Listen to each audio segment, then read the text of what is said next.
بسم اللہ الرحمن الرحیم۔ السلام علیکم پیارے دوستوں، کیا حال ہے؟ شب برات مسلمانوں کے لیے ایک عظیم رات، ایک ایسی رات جس میں گناہوں کی معافی ملتی ہے، عذاب سے نجات کی رات، گناہوں کے بوجھ کو اتارنے کی رات۔ اس رات کے تقدس کا تو کوئی حساب ہی نہیں ہے۔ شعبان المکرم کے مبارک مہینے کی 15ویں شب کو مسلمان عبادت کی خاص رات کے طور پر مناتے ہیں۔ اس رات کی عظمت ہمارے پیارے نبی صلی اللہ علیہ وآلہ وسلم کی بے شمار احادیث سے ثابت ہے۔ خاص بات یہ ہے کہ یہ رات جس ماہ میں رکھ ہی گئی ہے، شعبان المعظم، وہ خود بھی بے حد مقدس مہینہ ہے۔ اس کے بارے میں ارشاد نبوی ہے کہ رمضان اللہ تعالیٰ کا مہینہ ہے، جبکہ شعبان میرا مہینہ ہے۔ شعبان المعظم کا پورا مہینہ ہی عظمت والا ہے۔ حضرت عائشہ فرماتی ہیں کہ میں نے آپ سے کہا ہے، میں نے آپ کو اتنی پابندی سے روزے رکھتے ہوئے کبھی نہیں دیکھا جتنا شعبان المعظم میں۔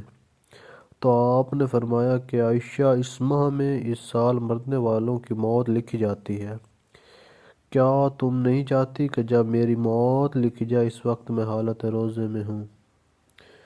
اس رات کی اہمیت کا اندازہ اس بات سے لگایا جا سکتا ہے کہ اس رات اللہ تعالیٰ بہت ہی بڑے گناہ جیسے خودکشی، شرک، زنا وغیرہ کے علاوہ تمام گناہ بخش دیتے ہیں۔ اس رات کے بارے میں کہا جاتا ہے کہ اس رات ہمارے اعمال کا حساب کتاب ہوتا ہے، عمریں اور رزق وغیرہ لکھا جاتا ہے۔ اسی رات میں اس سال حج کی سعادت حاصل کرنے والوں کے نام بھی منتخب کیے جاتے ہیں۔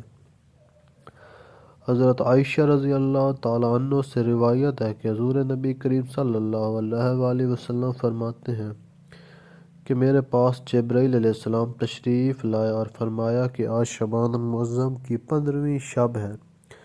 آج اللہ تبارک و تعالیٰ اتنے لوگوں کو جہنم سے نجات دلاتا ہے جتنے بنی کلب کی بکریوں کے بال ہیں، سوائے ان لوگوں کے جو عداوت رکھتے ہیں، زنا کرتے ہیں، شرک کرتے ہیں، ظلم کرتے ہیں، حرام کھاتے اور شرابی ہیں۔ بعض مقامات پر قتل اور خودکشی کرنے والوں کا بھی ذکر آیا ہے۔ ان تمام حدیث سے علماء نے یہ نتیجہ اخذ کیا ہے کہ اگر ان گناہوں سے سچے دل سے توبہ طلب کی جائے اور آئندہ ان گناہوں کا ارتکاب نہ کیا جائے تو تمام مسلمانوں کی بخشش کر دی جائے گی۔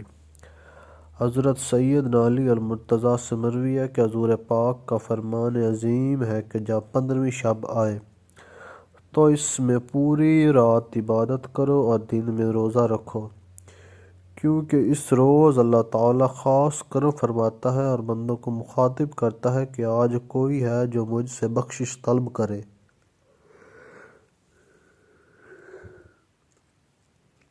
اور میں اسے بخش دوں، کوئی ہے جو مجھ سے رزق مانگے اور میں اس کا رزق فراخ کر دوں، کوئی ہے جو مصیبت میں ہے اور مجھ سے عافیت طلب کرے، میں اس سے مصیبت سے نکالوں۔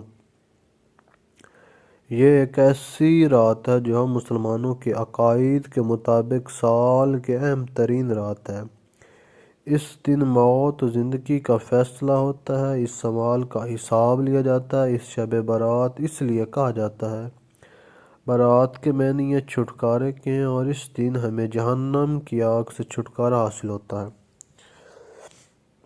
مسلمان اس رات جتنی فکر و لگن سے عبادت کریں کم ہے، لیکن یہاں تو ماجرا ہی الٹا ہے۔ اس دن ہم اپنے بچوں کے ہاتھوں میں ہندوؤں کی طرح پٹاخے، پھول، چھڑیاں، آتش بازی کا سامان دے دیتے ہیں۔ اللہ تبارک تعالیٰ ہمیں آگ سے بچانے کے لیے بیٹھا ہوتا ہے اور ہم آگ کو دامن میں بھر رہے ہوتے ہیں۔ کوئی جاننے کی ضرورت محسوس نہیں کرتا کہ ہم شب برات پر پٹاخے کیوں چلا رہے ہیں۔ ایک طرف تو ویسے ہی یہ پیسے کا ضیاع اور گناہ ہے، اس پر ہم یہ گناہ اس مقدس رات میں کرتے ہیں جب ہمیں گناہوں سے بخشش کی طرف بلایا جا رہا ہوتا ہے۔ یہی نہیں، آتش بازی کا سامان کئی ماہ پہلے سے تیار ہونا شروع ہو جاتا ہے۔ کئی بار حادثے بھی پیش آ چکے ہیں۔ گھریلو طرز کی ان فیکٹریوں میں کوئی مناسب اقدامات موجود نہیں ہوتے۔ بڑی مقدار میں یہ آتش بازی کا سامان مارکیٹ میں آ جاتا ہے، یہی نہیں کھلے عام جگہ جگہ سٹالز لگے کر فروخت کیے جا رہے ہوتے ہیں۔ عرش پر دھوم ہے، فرش پر دھوم ہے، بد نصیبی ہے اس کی جو محروم ہے۔ پھر یہ آئے گی شب کس کو معلوم ہے، عام لطف خدا آج کی رات ہے۔ اللہ تعالی ہمیں صحیح اور غلط کی پہچان اور باحثیت مسلمان اپنے عقائد پر قائم رہنے کی توفیق عطا فرمائے، آمین۔